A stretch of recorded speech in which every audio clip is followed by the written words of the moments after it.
Hey, 2 weekends ago, I attended Jan Petersen's book tournament.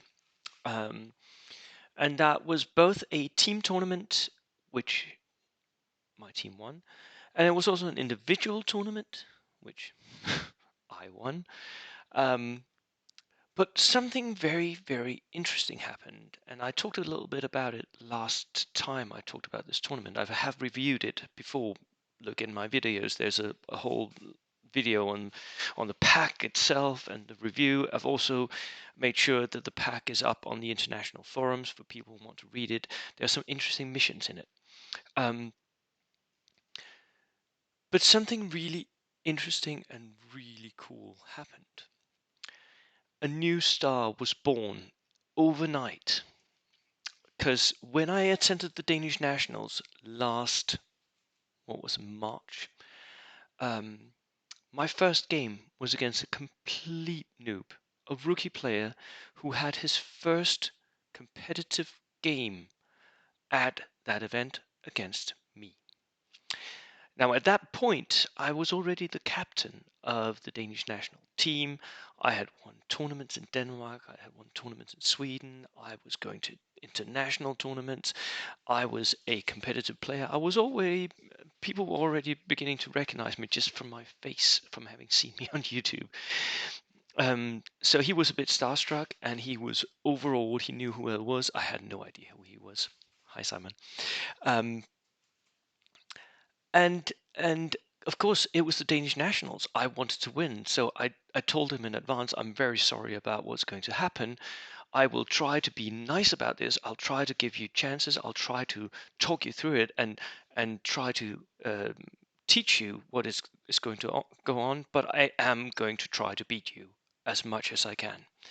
I'm not going to try to be a jerk about it, but I will try to win this because I want to win the tournament, which I did. I became the Danish national champion at that tournament, right? And I absolutely trounced him. I think I absolutely did. I wipe him out completely. I think I did. I really beat the living crap out of him. Now, then half a year goes by. We get to this November, and we go to Fyn to play in this tournament. And Simon is there. He's playing on one of the teams. He has found a team, and they're playing, and they're doing well. And we start noticing that he's doing well. And then he starts winning against very, very good and very, very competitive players, including one of my WTC members. He wins a game against one of them.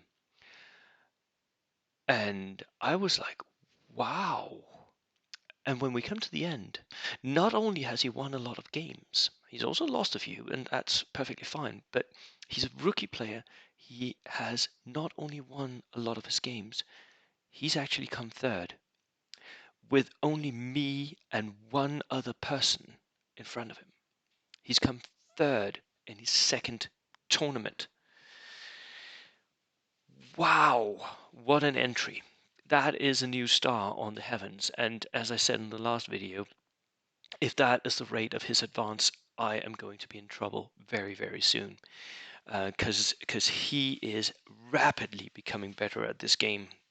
Half a year, and he is already in third place. That is amazing, Simon. You're really, really cool. But you know what? More cool than that, I can actually show you his list.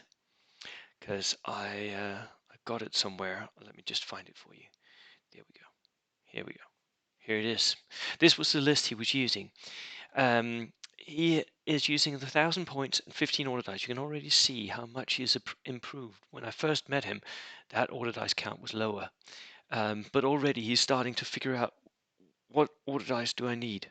That is following the meta, right?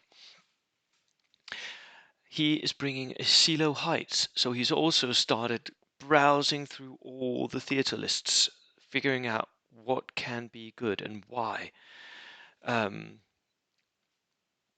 Maybe he's also seen a few net lists. Doesn't really matter. In this case, he brings the inexperienced lieutenant. That's the first thing. Inexperienced lieutenants, saving the points. He's not using him for anything more than a morale bonus. Perfect. Assault engineers and guard squads. So the assault engineers, they're veteran. Um, you can get away with buying them regular in some armies, but here he wants them in body armor, so they are practically unkillable. So 6+, they're very expensive, but they are really tough. Tough hombres, very difficult to kill. And then the guards, he brings them along at a perfect size for a skirmish unit with 1 Panzerfaust. Perfect. Then, of course, the free rifle squad, you have to have one of those. They're pretty cool. A tank hunter anti-tank team.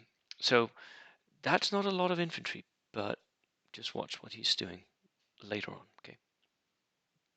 Tank hunter anti-tank team, forward deployers, Panzerfaust, submachine guns, veteran. Again, very tough to get rid of. They have that threat towards enemy armor. It's really cool. 2 inexperienced medium mortars. And this is where I started paying attention. 2 inexperienced medium mortars. People don't start out buying inexperienced medium mortars. They take those because they have figured out that they don't actually need them to be regular. Not unless you want to fire with a spotter. Most of the time you don't need to. You don't need to. The medium mortar is a threat no matter what you do. It doesn't have to be on the table viewing the enemy every single turn. You can even run it back and forth. It can run. It's just infantry. And it can take objectives. It's really, really cool. For 35 points, very, very usable. And then he backs it up with a Tokarev, which deletes infantry, of course. Very strong choice, very cheap. Bit vulnerable, a bit of a glass cannon. A Stuart light tank next to it also deletes infantry, has that threat with the light anti-tank gun. Very strong, has recce. And then a truck for his engineers and the 2nd platoon. See, this is where it gets good. Because most people, noobs, rookie players, will take a single platoon and they will just take everything that they think they need. A toolbox mentality. In this one, Simon is taking only the good bits from each platoon and then doubling up. So we have another lieutenant, 2 more guard squads. Again, these are 8-man units with Panzerfaust, so good skirmishers, good size, can really push up a little bit because they have 8 men, so a lot more bodies, and a Stuart light tank and a Katusha. So he has a lot of different tools here. And because he has 2 Seelow selectors, he can double up. He has 4 tank choices and he uses them for 2 Stuarts and then a cheap version of an infantry deleter and then the Katusha, which will make the enemy spread out. This is a player that has figured out how to build lists, and more than that, he's not only figured out how to build lists, he's also figured out how to play them. So he has a very strong list, yes, but it's not what actually wins him the 3rd place. What wins him the 3rd place is that he's figured out exactly how to use it. This is extremely cool. Simon, thank you so much for the list. I think you should have won it, but I am happy to take it away from you as long as I can. Cheers, everyone.